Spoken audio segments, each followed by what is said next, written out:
The lights inside the conference room were bright. The mood was confident. On one side of the table sat executives from the largest movie rental company in America. On the other, two entrepreneurs from a struggling startup. They had traveled to Dallas with one simple proposal: buy our company. The asking price was around $50 million. To the executives across the table, it sounded ridiculous. Why would a company worth $5 billion buy a tiny business that was losing money? The meeting ended without a deal. The founders of the startup walked away disappointed. Years later, that decision would be remembered as one of the greatest mistakes in business history, because the small company was Netflix, and the giant that rejected it was Blockbuster. This is the story of how a tiny startup challenged an empire, changed the way the world watched movies, and proved that even the biggest companies can disappear if they stop adapting. To understand how Netflix won, you first have to understand just how powerful Blockbuster really was. In the 1980s, renting a movie wasn't something you did online. There was no streaming, no smartphones, no video on demand. If you wanted to watch a movie on Friday night, you got in your car, drove to the nearest rental store, walked through long aisles filled with colorful movie cases, and hoped the movie you wanted hadn't already been rented. It became a weekly tradition for millions of American families. Then, in 1985, a new company entered the market. Its name was Blockbuster. Unlike the small neighborhood rental shops of the time, Blockbuster looked different. Its stores were bright, clean, well-organized. Thousands of movie titles lined the shelves. Employees used computers to track inventory. Customers could quickly find what they wanted. It felt modern, professional, reliable. People loved it. And the company expanded at an incredible speed. New stores opened across the United States, then around the world. Within just a few years, Blockbuster had become more than a rental store. It had become part of American culture. For many families, Friday night meant pizza, popcorn, and a trip to Blockbuster.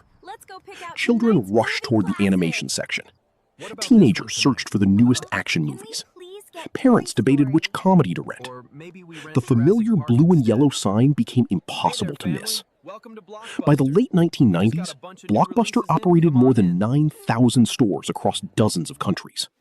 It served millions of customers every week. Its annual revenue reached billions of dollars. Wall Street admired it. Investors trusted it. Competitors feared it. From the outside, it looked unbeatable. But beneath its incredible success, a hidden weakness was growing. Every rental came with a deadline. Return the movie on time or pay a late fee. For customers, those late fees were frustrating. For Blockbuster, they were extremely profitable. The company collected hundreds of millions of dollars from late fees over the years. Some customers accepted them. Others hated them. Many complained. But there was little they could do. Blockbuster dominated the market. There was no serious alternative. And when a company dominates an industry for too long, it often begins believing that customers will never leave. History has shown that confidence can become dangerous. Hundreds of miles away, in California, another story was quietly beginning. It wasn't started by Hollywood executives or media giants. It began with two entrepreneurs who believed technology could completely change how people watched movies. One was Reed Hastings, a software engineer with a passion for solving problems. The other was Mark Randolph, an experienced entrepreneur who loved experimenting with new business ideas. Both men understood something that many companies ignored. The internet wasn't just another invention. It was changing the way people shopped, communicated, and consumed information. The question was, could it also change entertainment? At first, the answer wasn't obvious. Internet connections were slow. Online shopping was still new. Most Americans had never imagined ordering movies through a website, but Hastings and Randolph believed the future would belong to convenience. They didn't want people driving across town to rent a movie. They wanted the movie to come to them. There was just one problem. The technology they needed didn't exist yet, or at least not until something small, thin, and surprisingly powerful began replacing bulky videotapes. The invention of the digital versatile disc, better known as the DVD, would give the two entrepreneurs exactly the opportunity they had been waiting for. The DVD changed everything. Unlike the old video home system tapes, a DVD was light, thin, and strong enough to be mailed inside a simple envelope. To most people, it was just a better way to watch movies. To Reed Hastings and Mark Randolph, it was the foundation of an entirely new business. In 1997, they officially launched Netflix. At first, the company looked nothing like the entertainment giant we know today. There was no streaming, no original shows, no billion-dollar productions. Netflix was simply a website where customers could order DVDs online. The movie would arrive by mail. After watching it, the customer placed it back into a prepaid envelope and mailed it back. It sounded convenient, but convincing Americans to trust a website with their entertainment was incredibly difficult. Remember, this was the late 1990s. Many people were still afraid to use credit cards online. Internet shopping was new. Amazon itself was only beginning to grow. Most people preferred driving to a store. Netflix knew it couldn't compete by copying. It had to offer something completely different. Then came its biggest innovation: no late fees. Instead of paying every time they rented a movie, customers paid one monthly subscription. They could keep a DVD as long as they wanted. When they returned it, the next movie on their list was automatically mailed. It removed the one thing customers hated most about renting movies: late fees. The idea was simple, but it completely changed the relationship between the company and its customers. Netflix made money when people stayed subscribed. Blockbuster made money when people returned movies late. One business rewarded convenience. The other rewarded mistakes. That difference would become critical. Even with a better idea, Netflix was struggling. The company was losing millions of dollars. Investors were nervous. Every DVD had to be purchased, stored, shipped, returned, cleaned, and mailed again. Growth was expensive. Some employees wondered whether the company would survive another year. Reed Hastings refused to give up. He believed Netflix had built something valuable. But he also understood something else. If Netflix wanted to survive, it needed help. So he made one of the boldest decisions in the company's history. Instead of fighting Blockbuster, he would try to join them. In the year 2000, Reed Hastings and Mark Randolph traveled to Dallas, Texas. Their destination? Blockbuster's headquarters. Their proposal was straightforward. Blockbuster would purchase Netflix for around $50 million. Netflix would manage Blockbuster's online business. Blockbuster would continue dominating physical stores. On paper, it sounded logical. Blockbuster had the money. Netflix had the technology. Together, they could have become nearly impossible to challenge. But history took another path. The meeting ended without an agreement. Accounts from Netflix's founders describe the proposal being dismissed. Whether executives literally laughed has been debated over the years. But one fact has never changed. Blockbuster said no. To its executives, Netflix looked tiny, unproven, and unimportant. After all, why would the biggest movie rental company in the world buy a startup that wasn't even making a profit? From their perspective, they were protecting shareholders. From today's perspective, they were walking away from the future.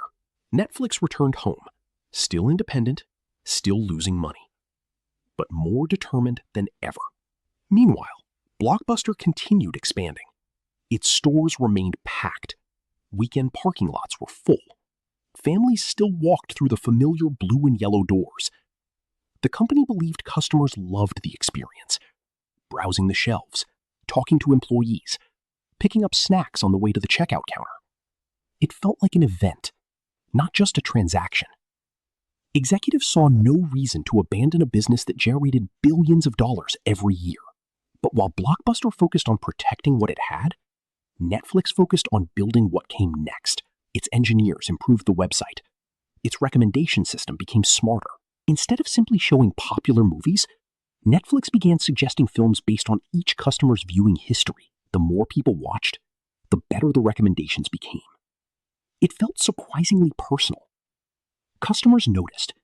They spent more time on the platform. And they rented more movies. Behind the scenes, something even bigger was happening. Across America, internet connections were becoming faster. Broadband was replacing slow dial-up connections. Downloading files that once took hours now took minutes. Technology was changing rapidly. Most people saw faster internet as a convenience. Reed Hastings saw something much bigger. He saw the end of DVDs and the beginning of a completely new era. An era where movies would no longer arrive in the mailbox. They would arrive through the internet. It sounded impossible, but Netflix had already started preparing for it. By the middle of the 2000s, the internet was changing. It was becoming fast enough to deliver something people had never experienced before: instant entertainment. Most companies saw it as a trend. Reed Hastings saw the future. He understood a painful truth. The business that had saved Netflix, DVDs by mail, would eventually become obsolete. So Netflix started preparing before anyone forced it to change. In 2007, Netflix launched streaming. At first, it was modest. The library was limited. The quality wasn't perfect. And many customers still preferred DVDs. But streaming had one advantage that changed everything. There was no waiting, no envelope, no trip to the mailbox. A customer simply clicked a button, and within seconds, the movie began. Entertainment had become instant, and Netflix was ready. Blockbuster eventually recognized the threat. It launched its own online service. Then came streaming. But Blockbuster had a problem Netflix didn't: thousands of physical stores. Every store required rent, employees, electricity, inventory, maintenance. Those stores had once made Blockbuster powerful.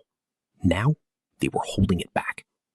If Blockbuster pushed customers towards streaming, its stores would lose business. But if it protected its stores, customers would eventually leave anyway. Blockbuster was trapped. Netflix wasn't. Then Netflix made an even bigger gamble. It decided to create its own entertainment. Many analysts thought it was a mistake. Producing television shows and movies was expensive. But Netflix understood something important. Exclusive content gave people a reason to stay subscribed. Then, it worked. Original series attracted millions of viewers. Subscribers grew. Netflix was no longer simply delivering entertainment. It was creating it. Soon, people weren't saying, "Let's rent a movie." They were saying, "Let's watch Netflix." The company had become part of everyday language. Blockbuster couldn't easily copy that, and its decline became impossible to stop. Customers disappeared. Revenue fell. Debt grew. And in 2010, Blockbuster filed for bankruptcy protection. The company that had once dominated movie rentals was finished. Store after store closed. Employees lost their jobs, and a familiar part of American weekends disappeared. But one store survived. In Bend, Oregon, a single Blockbuster remained. People no longer visited because they needed to rent a movie. They came to remember the past. The blue and yellow sign that once appeared across America had become a symbol of nostalgia. Netflix had won. But its journey wasn't perfect. It faced angry customers, Price increases, and powerful rivals. Yet one thing never changed. Netflix kept adapting, and that became its greatest advantage. Looking back, Blockbuster didn't disappear because of one meeting. It disappeared because of many decisions that made sense at the time. Protect the stores. Protect the existing business. Protect what was already making money. While Blockbuster protected the present, Netflix built the future. And that difference changed entertainment forever. Today, millions of people press play without thinking about how extraordinary streaming once was. But the story goes back to one meeting in Dallas, a tiny startup asking for a chance, and a giant that believed it had nothing to fear. History proved otherwise. Because in business, your biggest competitor isn't always the company standing in front of you. Sometimes, it's the future you refuse to see.